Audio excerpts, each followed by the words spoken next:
안녕하세요, 팬더입니다. 이번 영상은 배틀로얄 장르의 기원이 된 영화 배틀로얄에 대한 이야기입니다. 즐겁게 수학여행을 가고 있는 3학년 B반 학생들은 터널에 들어가자 수면가스에 의해 모두 잠이 들게 됩니다. 잠에서 깨어나자 1학년 담임이었던 기타노와 전수방위군이 있었습니다. この法律なんだか知ってるか？はい、ダメ。この国はもうダメになってしまいました。偉い人たちは相談してこの法律を作りました。バトルロワイヤル。そこで今日は皆さんにちょっと殺し合いをしてもらいます。 게임의 규칙을 설명해주는 누나가 등장하는데요. 이 누나는 에반게리온 아스카의 성우 미야무라 유코입니다. 今日皆さんは幸運にも今年度バトルロワイヤルの対象クラスに選ばれました。おめでとうございます。ありがとうございます。ではこれからお姉さんがルールについて説明します。よく聞いて正しく元気に戦ってくださいね。今皆さんが来ている場所はこんな形をした無人島です。はい、そこで皆さんにつけてもらってるこの首輪です。制限時間を過ぎてもまだ禁止エリアに残っていたり不穏な行動をとっている人がいたら首輪は警告音を発しボンって爆発します。無理に外そうとしても爆発しますので絶対にそんなことしないでね。 이 영화는 소설이 원작입니다. 원작 소설은 스티븐 킹의 롱워크에서 영향을 받아 만들어졌습니다. 하지만 롱워크는 운과 전투라는 요소가 빠졌기 때문에 생존 게임 장르이긴 해도 배틀로얄 장르는 아니죠. 그러므로 배틀로얄 장르의 원조는 롱워크가 아니라 배틀로얄입니다. 배틀그라운드를 비롯한 배틀로얄 장르물들은 이 작품의 영향에서 자유로울 수 있는 작품은 없습니다. 배틀로얄이라는 용어는 프로레슬링에서 유래했습니다. WWE에는 배틀로얄을 약간 변형한 로열 럼블도 있죠. 그런데 프로레슬링에선 영어 로열로 표기하지만 이 작품은 프랑스어 로얄로 표기한 차이점이 있습니다. 그래서 이 영화는 배틀 로열이 아니라 배틀 로얄로 표기합니다. 이 영화가 일본에서 처음 개봉됐을 때 그 당시 국내 잡지들의 평가를 잊을 수 없는데요. 와, 어떻게 애들끼리 죽고 죽이는 영화를 만들 수가 있지? 이런 식의 개탄스러운 평가가 많았습니다. 일본에서도 모방 범죄를 우려하고 학생이 교사를 칼로 찌르는 내용 때문에 국회에서도 교육부 장관을 불러놓고 이 영화를 규제해야 한다는 논란이 일어났는데 이런 논란이 보도되면서 마케팅 효과를 보게 되어 흥행 대박이 났습니다. 이 영화는 개봉 전부터 엽기 영화라는 소문이 자자해 국내 관객은 고작 6만 명에 불과했었죠. 제가 이 영화를 얼마나 좋아했냐 하면 매일 2번씩 일주일 내내 보았습니다. DVD와 블루레이도 가지고 있고요. 이 영화는 극장판과 특별판 두 가지 판본이 있습니다. DVD와 블루레이는 모두 심의 등급을 낮추기 위한 특별판인데요. 극장판은 버스 기사와 안내양이 방독면을 쓰고 수면가스가 나와 아이들이 기절하는 장면이 있었던 걸로 기억하는데 특별판에는 그 부분이 없습니다. 잔인한 장면들도 조금 잘렸고요. 특별판에서는 소마 미츠코의 어린 시절과 농구 시합 등에 추가된 장면들이 있습니다. 이 영화를 보신 분 중 발연기에 손발이 오그라드는 영화라고 느끼신 분들도 꽤 계실 겁니다. 어설픈 총기 액션은 실소가 나올 정도이고 어이없는 연출이 나오기도 하죠. 그래도 촬영 감독과 편집 감독을 잘 만나서 촬영과 편집은 수준급이죠. 이 영화에서 중요한 요소는 뭘까요? 스토리, 촬영, 편집, 연기, 조명, 미술, 음악, 사운드, 미장센 이런 게 무엇이 중요냐고 도대체가 무엇이 중요냐고 무엇이 중요한지도 모르면서 이런 건 미소녀 청춘 학원물에서 별로 중요한 요소가 아닙니다. 마에다 아키, 쿠리야마 치아키, 시바사키 코우가 나왔다는 게 중요한 거죠. 이쁘면 다냐? 나 이뻐도 다야. 그래 다해라. 미소녀 청춘 학원물은 히로인이 다인 거죠. 코미디언이자 감독인 기타노 다케시는 배우로 나올 땐 비트 다케시라는 이름을 사용하고 감독을 했을 때는 기타노 다케시라는 이름을 사용합니다. 이 영화는 기타노 다케시로 표기돼서 감독과 배우를 둘 다 했다는 오해를 불러일으킬 수 있지만 이 영화의 감독은 후카사쿠 긴지입니다. 이 영화는 학생 역에 42명이나 캐스팅하다 보니 신인들이 다수라서 모두의 연기가 만족스럽지는 않습니다. 전 이 영화를 처음 보았을 때 이 영화가 가진 모든 단점에도 불구하고 배틀로얄 장르라는 신대륙을 발견한 최초의 영화로서 영화계뿐만이 아니라 대중문화 전반에 큰 영향을 미칠 영화라고 생각했었습니다. 배틀로얄은 잘 만들었든 못 만들었든 50년 후에도 영화과 수업에서 꼭 가르치고 배우게 되는 그런 영화라고 할 수 있습니다. 이건 저 혼자만의 생각이 아니라 타임지가 선정한 21세기 화제작 영화 100선, 엠파이어지의 역대 최고 영화 100선에 선정된 걸 보면 이 영화는 영화 역사에 한 획을 그었다고 봐야죠. 북미에선 이 영화가 환영받았나? 이런 궁금증이 들 텐데요. 사실 북미에서 이 영화는 금기시되는 영화였습니다. 이 영화가 1999년에 콜럼바인 고교 총기 난사 사건을 떠오르게 했기 때문이죠. 이 사건은 볼링 포 콜럼바인이라는 영화로 만들어졌을 정도로 미국인들에겐 굉장히 충격적인 사건이었습니다. 이 영화의 카피인 오늘 처음으로 친구를 죽였다를 실제로 실천한 사건이었죠. 이 때문에 북미 개봉이나 블루레이 출시가 10년 이상 늦어졌습니다. 이 영화가 가진 명확한 단점들을 다 고려하더라도 장점이 더 큽니다. 물론 이 영화의 컨텍스트가 안 보이면 단점만 보이겠지만 저는 원작을 통해 이 영화에 투사된 주제와 메시지가 너무 좋았습니다. 빙산에 비유하자면 물 위에 드러난 단점보다 물속에 잠겨져 있는 장점이 더 클 수 있다는 것이죠. 이 영화가 나왔을 당시에 가치를 알아본 사람이 별로 없어서 소외감을 느끼고 있었는데 어느 날 쿠엔틴 타란티노가 배틀로얄을 정말 좋아한다고 극찬하더군요. 2009년 타란티노가 지난 20년의 영화 중 최고의 영화 20개를 말한 적이 있는데 이 영화를 1위로 선택했습니다. 근데 타란티노가 이 영화를 좋아했던 포인트는 저랑 매우 다릅니다. 타란티노는 후카사쿠 긴지 감독을 원래부터 좋아했었습니다. 후카사쿠 긴지의 대표작은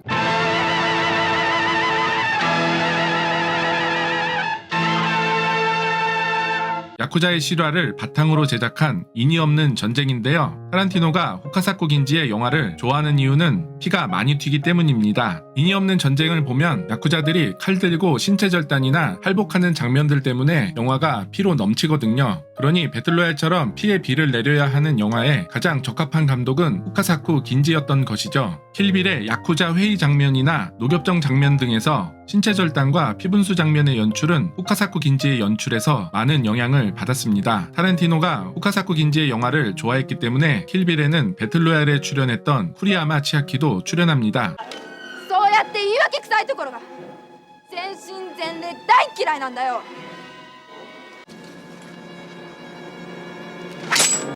相手になってあげる。私の全存在をかけてあんたを否定してあげる。 저는 쿠리야마 치아키의 이 대사가 너무 좋더군요.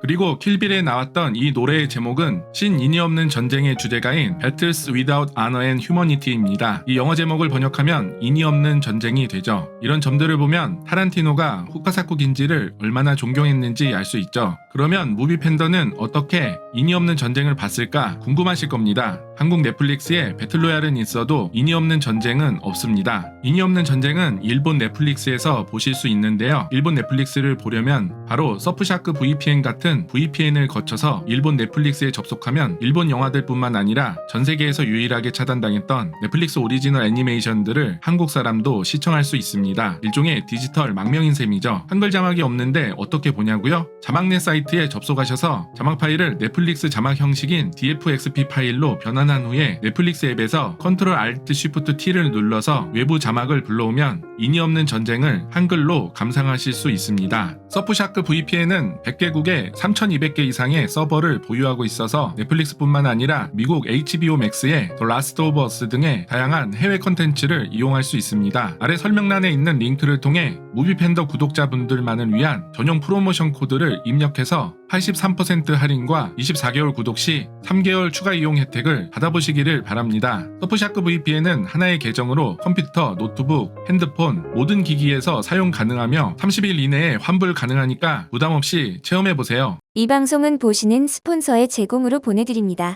원작 소설은 만화책으로도 만들어졌는데 소설, 만화책, 영화가 조금씩 다릅니다. 만화책은 영화보다 훨씬 잔인하고 선정적이어서 추천해드리지는 않습니다. 원작 소설에서 일본은 반미국가이고 자위대가 아니라 전수방위군이라서 자위대의 8구식 소총이 아니라 AK-47을 사용합니다만 영화에서는 현실의 공포감을 높이기 위해 현실적인 설정으로 변경되었고 일본이 다시 군대를 보유한 근미래의 일본이라는 설정으로 바뀌었다고 합니다. 그래서 AK-47이 아니라 M16을 들고 있었던 것이죠. この銃の名前を知っているか AK-47 カブトマット・カラシニコフ。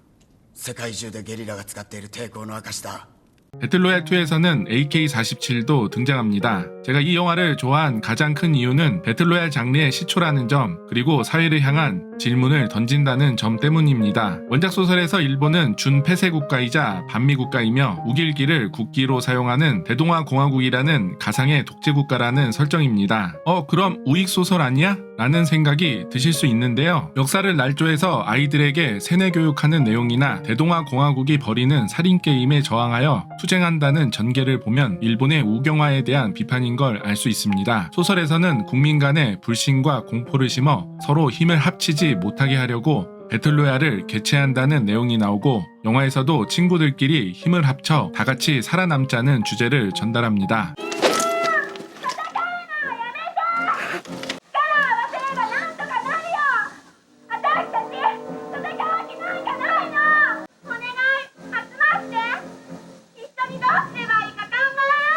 반란을 통제하기 위한 데스게임이라는 설정은 헝거게임에서도 등장합니다. 그래서 헝거게임이 배틀로얄을 표절했다는 의심을 받았었죠. 배틀로얄과 헝거게임을 많이 비교하는데, 헝거게임은 정통 배틀로얄 영화가 아니라 할리퀸 로맨스 영화입니다. 작품의 무대가 되는 섬이 일본이라는 섬을 상징한다고 보면 일본이라는 섬 안에서 서로 죽이지 말고 다 함께 힘을 합쳐 다 같이 생존하자라는 게 이 영화의 주제인 걸 알 수 있습니다. これだけは覚えとけ。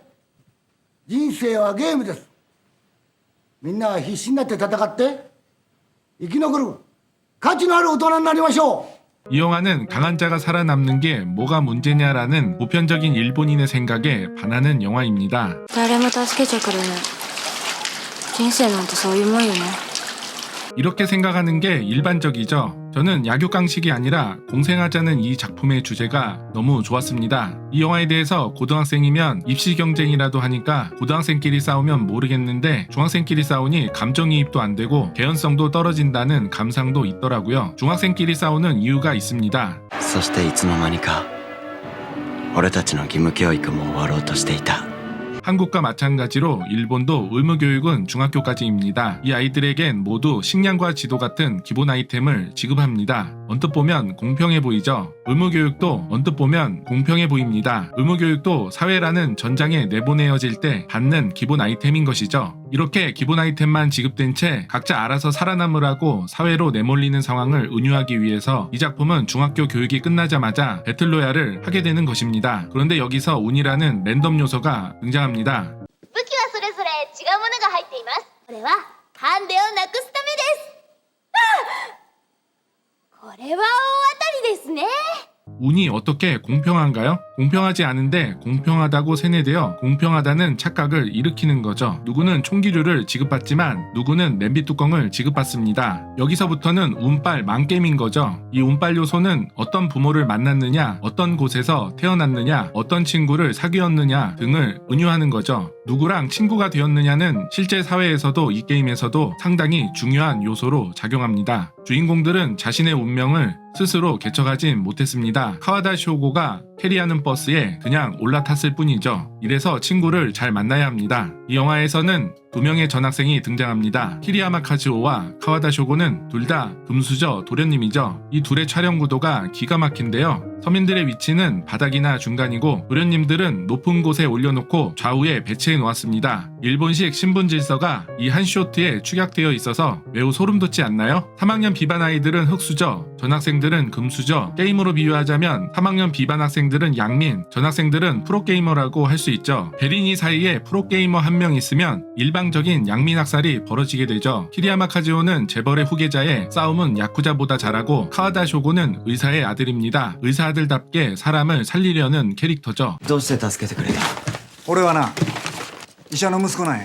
信じひんの分かってやけど。 금수저라서 양민학사라는 카즈오와 금수저지만 사람을 살리려는 쇼고, 이 두 캐릭터를 좌와 우에 배치해 상위계층 중에서도 죽이려는 자와 살리려는 자의 갈등 구도를 만들어낸 것이죠. 소설에서 키리야마 카즈오는 마음만 먹으면 아나이들 모두를 이끌고 탈출할 수 있는 능력자로 묘사됩니다. 그러니까 재벌 후계자인 카즈오가 마음만 먹으면 모두를 살릴 수 있듯이 상위계층이 마음을 먹으면 약육강식의 사회가 아니라 모두가 살 수 있는 사회로 될 수도 있다는 거죠. 영화에서는 이 두 캐릭터에 대한 설정이 설정이 전혀 등장하지 않은 점은 아쉽네요. 이 친구들이 서로를 불신하면서 비극을 맞게 된 뒤에 나오는 자막에서 서로를 불신하면 공멸뿐이라는 의미를 아는지 관객에게 묻고 있습니다. そんなの全然わかんねえよ 이 영화는 수면 아래 잠겨있는 컨텍스트를 보게 되면 아키라 못지않게 일본 사회를 비판한 명작이라는 것을 알 수 있습니다. 아키라가 돌려가기를 했다면 이 영화는 잠수함에서 어뢰를 쏘는 식으로 일본 사회를 비판했습니다.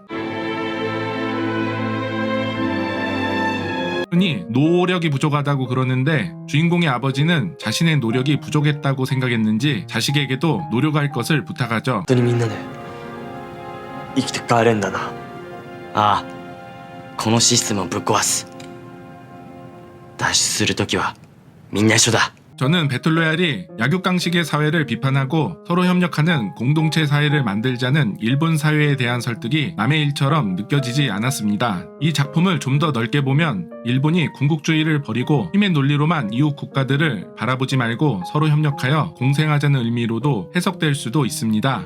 これはダメな大人ですみんなこんな大人にならないように気をつけましょう 코미디언 비트 다케시로서가 아닌 기타노 다케시로서 임했다는 건 그가 그만큼 이 영화를 진지하게 임했다고 볼 수 있습니다. 한편의 잔혹동화와 같은 이 영화는 어떻게 보면 사회에 대한 진한 블랙 코미디입니다. 이 영화를 보고 웃어야 한다면 영화가 허접해서 웃기보다는 블랙 코미디를 보고 웃어야 하지 않을까요? 이 영화의 달콤 쌉싸름한 블랙 코미디를 생각하면 코미디언이자 독설가인 기타노 다케시의 캐스팅은 적절했다고 생각합니다. 기타노는 담임 선생님을 실패자로 불렀지만 이 영화에서 실패자인 건 다른 어른들도 마찬가지입니다. 슈야의 아버지는 좋은 아버지가 되는데 실패했고 기타노는 좋은 아버지와 좋은 선생님이 되는데 실패했죠. 이 영화는 기타노와 딸의 전화통화를 통해 세대 간 대화의 단절을 보여줍니다. 이 영화에서 유일한 희망은 나카가와 노리코와 기타노가 보여준 세대 간의 대화였습니다. 이 둘은 꿈속의 대화를 나누는데요. 나카가와 노리코라는 이름에서 나카가와의 뜻은 개천 가운데라는 뜻입니다. 그래서 이 둘이 개천 한가운데에서 대화를 나누는 것도 센스 있는 연출이라 좋았습니다.